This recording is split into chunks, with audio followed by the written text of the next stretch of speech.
Hello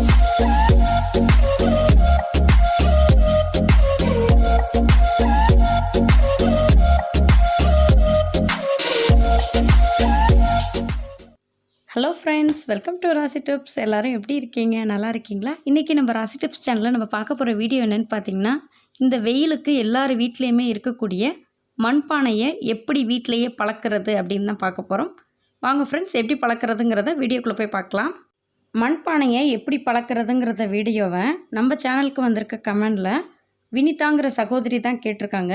அவங்களுக்காகவும் நம்ம சேனலோட subscribers, viewers எல்லாருக்காகவும் தான் இந்த வீடியோவை நான் அப்லோட் பண்ணியிருக்கேன்.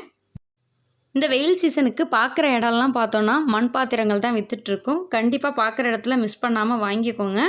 ஏன்னா இந்த பாத்திரம் நம்மளால் லைஃப் லாங் வரைக்கும் வச்சு யூஸ் பண்ண முடியும். நான் இப்போ வாங்கியிருக்க பாத்திரம் பார்த்தீங்கன்னா குழம்பு சட்டி தான் வாங்கியிருக்கேன். இது முக்கியமாக மீன் குழம்பு வைக்கிறதுக்கு ரொம்பவே யூஸ்ஃபுல்லாக இருக்கும். மீன்லாம் இதில் நம்ம போட்டாலும் குழம்புல உடையாமல் நல்லாயிருக்கும். இந்த பாத்திரத்தோட ரேட்டு பார்த்திங்கன்னா 100 ரூபான்னு வாங்கினேன். கடைக்கு ஏற்ற மாதிரி ரேட்டு வித்தியாசப்படும். இந்த குழம்பு சட்டியோட சைஸ் எவ்வளோன்னு பார்த்தீங்கன்னா கரெக்டாக 10 இன்ச்சு வருது. இதில் நம்ம கூட்டு, பொரியல், குழம்பு, சாம்பார் எல்லாமே இதில் வச்சுக்கலாம். டேஸ்ட்டும் ரொம்ப சூப்பராக இருக்கும். உடம்புக்கும் ஆரோக்கியமானதாக இருக்கும். முடிஞ்ச வரைக்கும் நான்ஸ்டிக் பாத்திரங்கள், அலுமினிய பாத்திரங்கள் யூஸ் பண்ணுறதை விட்டுட்டு இந்த மாதிரியான மண் பாத்திரங்கள், இரும்பு பாத்திரங்கள் யூஸ் பண்ணிக்கோங்க. உடம்புக்கு ஆரோக்கியமானதாக இருக்கிறது இல்லாமல் சாப்பாடும் பார்த்திங்கன்னா நல்லா டேஸ்ட்டாக இருக்கும். கால்சியம் சத்து, இரும்பு சத்து உடம்புல அதிகரிக்கும். இந்த மண் பாத்திரத்தை எப்படி பழக்கிறதுன்னு பார்க்கலாம். அதுக்காக நான் எடுத்திருக்க பொருள் என்னென்னு பார்த்தீங்கன்னா, சாதம் வடித்த கஞ்சி தான் எடுத்திருக்கேன். வடித்த கஞ்சி. இந்த தண்ணியை நம்ம வேஸ்ட் பண்ணாமல் எடுத்து வச்சுக்கணும். தண்ணி சூடாக இருந்தாலும் பரவாயில்ல, இந்த கஞ்சியை எடுத்துக்கோங்க. சாதம் வடித்த கஞ்சியை மண் பாத்திரத்தில் சேர்த்துடலாம். நிறைய பேருக்கு சமைக்கிறப்ப தான் சாதம் வடித்த கஞ்சி நிறைய கிடைக்கும். கொஞ்சமான பேருக்கு சமைக்கும் போது கொஞ்சமாக தான் சாதம் வடித்த தண்ணி கிடைக்கும். அந்த சமயத்தில் என்ன பண்ணலான்னு பார்த்திங்கன்னா, நம்ம எக்ஸ்ட்ரா தண்ணி சேர்த்துக்கலாம். இப்போ நம்ம எடுத்திருக்க மீன் குழம்பு பாத்திரம் பார்த்திங்கன்னா நல்ல அகலமாகவும் இருக்குது, நல்ல உள்ளேயும் பார்த்திங்கன்னா நல்ல ஆழமாக இருக்குது. அந்த அளவுக்கு நமக்கு அரிசி தண்ணி சேர்க்கணும். இதுக்காக நான் ஃபஸ்ட்டு கொஞ்சம் தண்ணி சேர்த்துட்றேன். இதை வந்து நம்ம 2லேருந்து 3 நாள் வரைக்கும் இந்த தண்ணியை நம்ம அப்படியே வச்சிடலாம். நீங்கள் இடையில அடுத்தடுத்த நாள் சாதம் வடிக்கிற மாதிரி இருந்தீங்கன்னா அந்த சாதம் வடித்த தண்ணியை வேஸ்ட் பண்ணாமல் இந்த தண்ணியில் மேலாக இருக்கிற தண்ணியை இருத்துட்டு அது மேலே அந்த சாதம் வடித்த தண்ணியை ஊற்றி வச்சுருங்க. இது மாதிரி ஒரு 3 நாள் வரைக்கும் இதே ப்ராசஸில் இருக்கட்டும். அப்போ தான் அந்த மண் பாத்திரத்தோட துகள்களில் இருக்கிற அந்த மண், தூசி எல்லாமே நமக்கு வெளியில் வந்துடும். 3 நாள் கழித்து எடுத்து பார்க்குறேன்.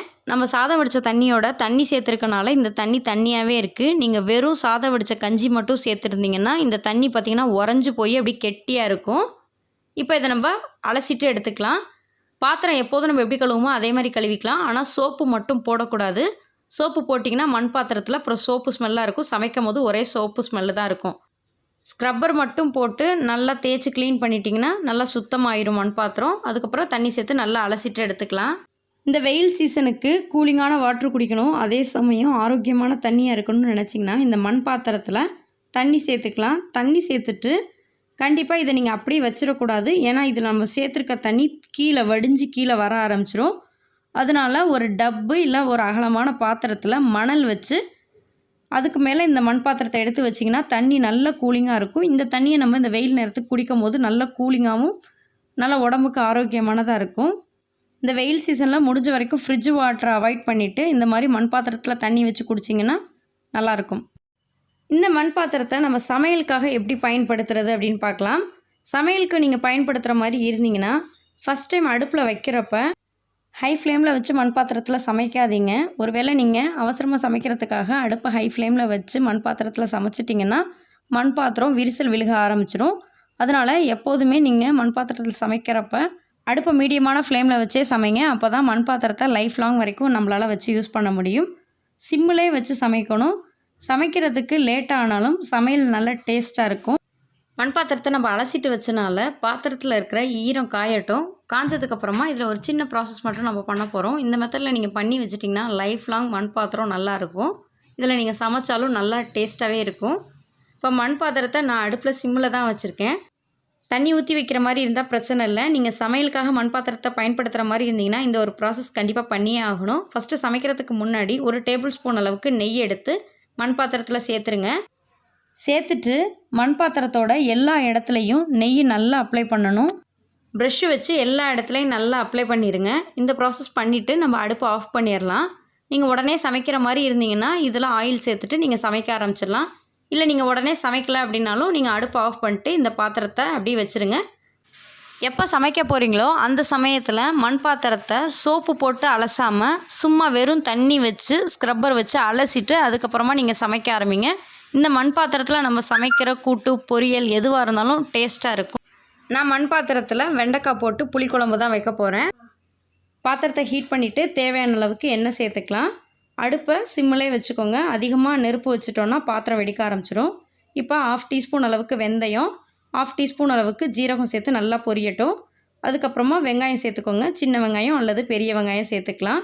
பெரிய வெங்காயம் வந்தால் 1 போதும், சின்ன வெங்காயம் வந்தால் 10 சின்ன வெங்காயத்தை நைஸாக கட் பண்ணிவிட்டு சேர்த்துக்கலாம்.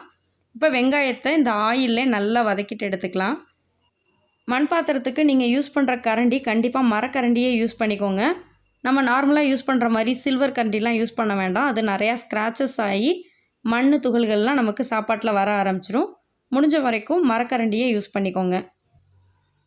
வெங்காயம் நல்லா லைட் ப்ரௌன் கலராக வரைக்கும் நல்லா வதங்கிருச்சு. இந்த ஸ்டேஜில் நான் கட் பண்ணிவிட்டு வச்சுருக்கேன் வெண்டைக்காவை சேர்த்துக்கலாம். சேர்த்துட்டு வெண்டைக்காவை நல்லா வதக்கிடுங்க. வெண்டைக்காய் எந்த அளவுக்கு வதக்குறோமோ அந்த அளவுக்கு குழம்பு ருசியாகவும் இருக்கும், ஒரு வளவளப்பு தன்மை இல்லாமல் இருக்கும். வெண்டைக்காய் வதங்குற சமயத்தில் நம்ம கட் பண்ணி வச்சுருக்கிற 2 சைஸ் தக்காளியை கட் பண்ணி போட்டுடலாம் அதில். இப்போ தேவையான அளவுக்கு உப்பு சேர்த்துக்கோங்க. அடுத்ததாக இதுக்காக நான் கொஞ்சம் தேங்காய் மட்டும் நல்லா நெய்ஸாக அரைச்சி வச்சுருக்கேன். அதையும் சேர்த்து நல்லா வதக்கிடலாம். நம்ம எப்போதுமே வெங்காயம், தக்காளி, வெண்டைக்காய், இந்த தேங்காய் எல்லாத்தையும் எண்ணெயில் நல்லா வதக்கணுன்னா ரொம்ப டேஸ்ட்டாக இருக்கும். இப்போ எல்லாம் வதங்கிருச்சு. காரத்துக்கு ஏற்ற மாதிரி சில்லி பவுடர், 2 டேபிள் ஸ்பூன் அளவுக்கு மல்லித்தூள், 1/2 டீஸ்பூன் அளவுக்கு மஞ்சத்தூள், ரெண்டையுமே மிக்ஸ் பண்ணி வச்சுருக்கேன். ரெண்டையும் சேர்த்து நல்லா வதக்கிடுங்க. இப்போ பாருங்கள் நல்லா வதங்கிருச்சு. இந்த ஸ்டேஜில் தேவையான அளவுக்கு தண்ணி சேர்த்துருங்க. தண்ணி சேர்த்துட்டு உப்பு காரம்லாம் எப்படி இருக்குங்கிறத செக் பண்ணிக்கோங்க. செக் பண்ணிவிட்டு எல்லாத்தையும் நல்லா மிக்ஸ் பண்ணிவிட்டு எந்த அளவுக்கு நம்ம குழம்பு வைக்க போகிறோமோ அந்த அளவுக்கு தண்ணி சேர்த்து நல்லா மிக்ஸ் பண்ணிடுங்க.